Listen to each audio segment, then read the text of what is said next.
Insinyur Idemade Alit, saya pimpinan di Taman Sukasada. Taman Sukasada Ujung ini adalah taman raja terakhir Karangasem.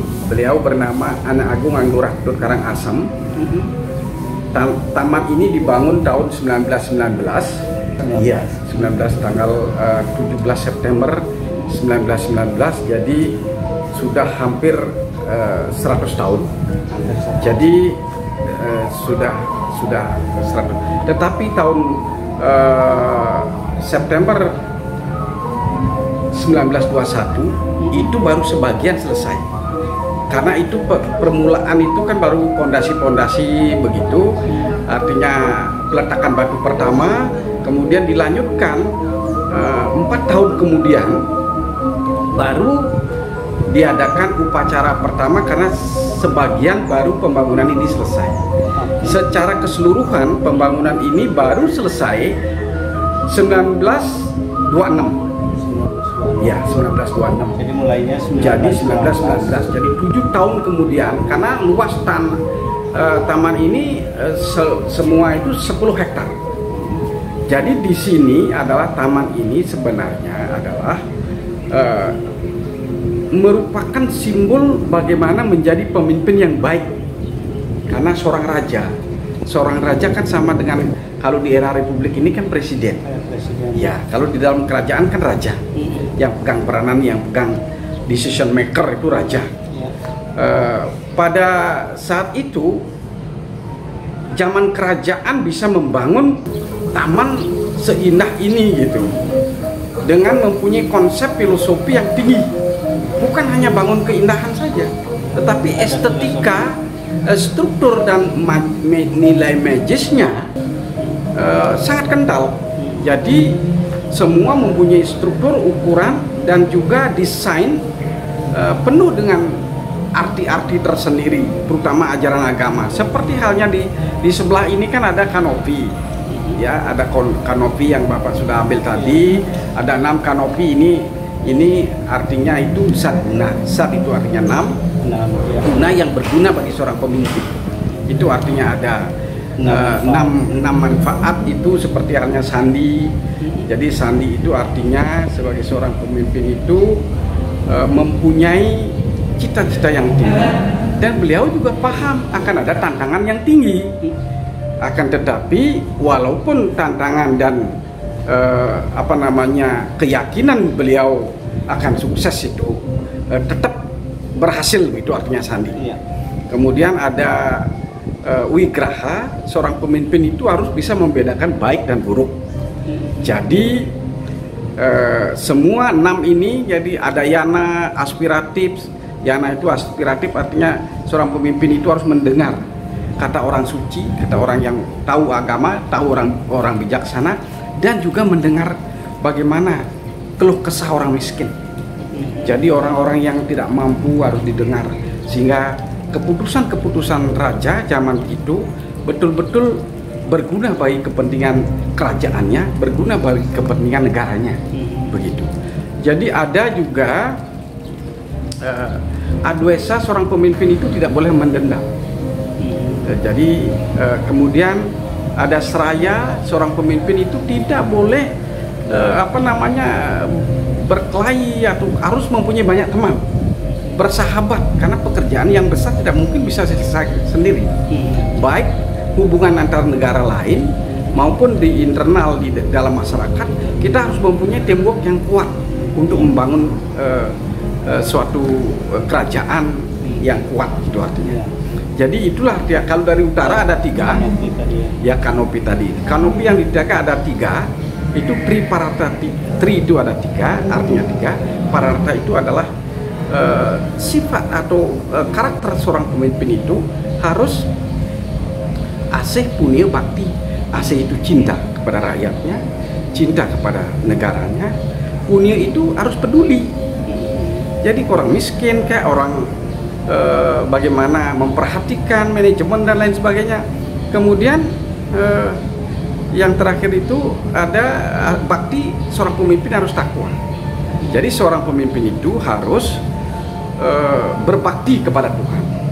Karena apalagi dihubungkan dengan Pancasila sekarang, sila pertama itu kan ketuhanan, sangat tepat sekali bahwa bagaimana kita berketuhanan.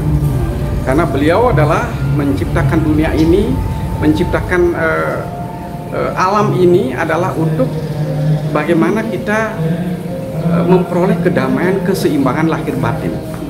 Itulah sesuai dengan tujuan hidup manusia. Karena filosofi yang dibangun oleh raja ini adalah bagaimana menjadi pemimpin yang baik diimplementasikan dalam bentuk simbol-simbol bangunan yang ada di sini. Kemudian ada kolam di sana, itu namanya Balai Kambang, dan kolam yang di sini disebut Balai Gili. Jadi ini kolam besar ini adalah simbol keseimbangan.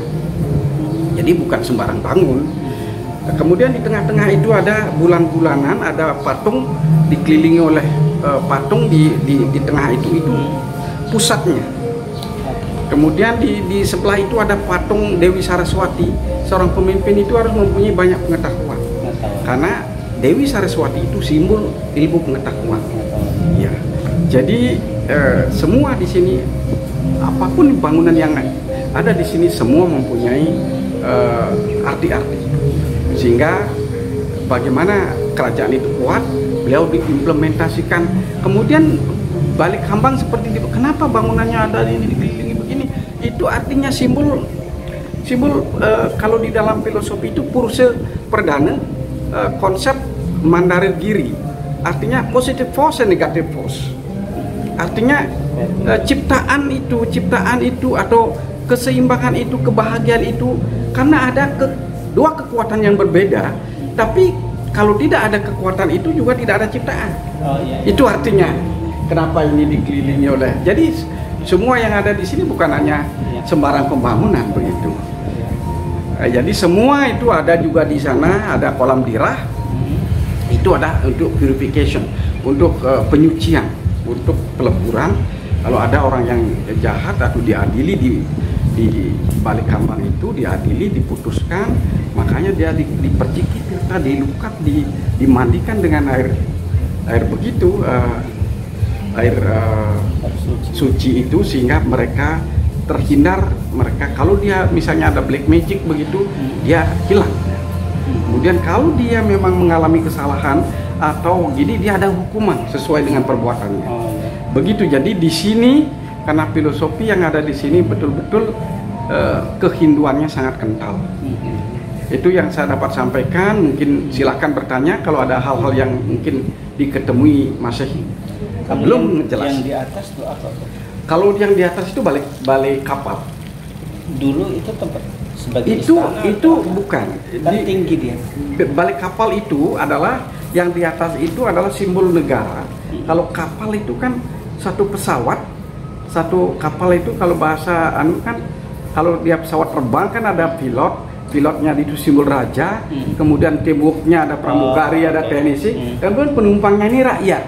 Itu suatu simbol bagaimana membawa penumpang ini supaya mencapai tujuan sebagai seorang raja itu, rakyatnya makmur, kemudian negaranya kuat, kerajaannya kuat, dan mereka penuh dengan keharmonisan. Artinya itulah seorang pemimpin bagaimana. Itu simbol. Di samping itu secara skala, secara pemerintahan begitu, itu adalah untuk keamanan. Karena zaman dulu itu serangan-serangan dari laut. Kenapa tinggi? Bisa serangan melalui laut begitu. Jadi dari sana pakai alat teropong bisa kita lihat siapa yang datang, apakah ini lawan, apa bagaimana begitu. Jadi itulah jadi semua Balai Lunjuk juga di sini. Ini ada Balai Bunder juga ada di sini, tempat meditasinya raja itu. Bagaimana konsentrasi raja meditasi terhadap bertaruh di Gunung Agung, karena gunung yang tertinggi di Bali adalah Gunung Agung, dan beliau simbol maha kuasa, simbol melindungi alam Bali karena energi kekuatan beliau yang maha dahsyat. Itulah yang dapat kami sampaikan. Makanya menghadap ke sana untuk memohon kepada beliau kemakmuran, ketentraman, perlindungan. Balai apa namanya? Itu Balai Bundar. Balai Bundar. Dan di sana ada juga Balai Lunjuk di sana untuk mengawasi kalau ada keamanan tidak dari atas itu untuk security. Jadi bagaimana seorang pengaman Mahapatih atau intelijen memudahkan mengawasi daerah ini. Jadi beliau juga strategi keamanan. Kenapa ini juga ada kolam kalau secara keamanan?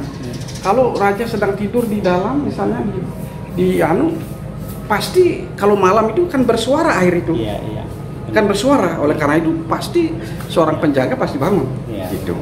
Jadi itulah apa yang dibangun di sini betul-betul semua mempunyai arti bagaimana menjadi seorang pemimpin yang baik. Itu adik saya, terima kasih banyak ya.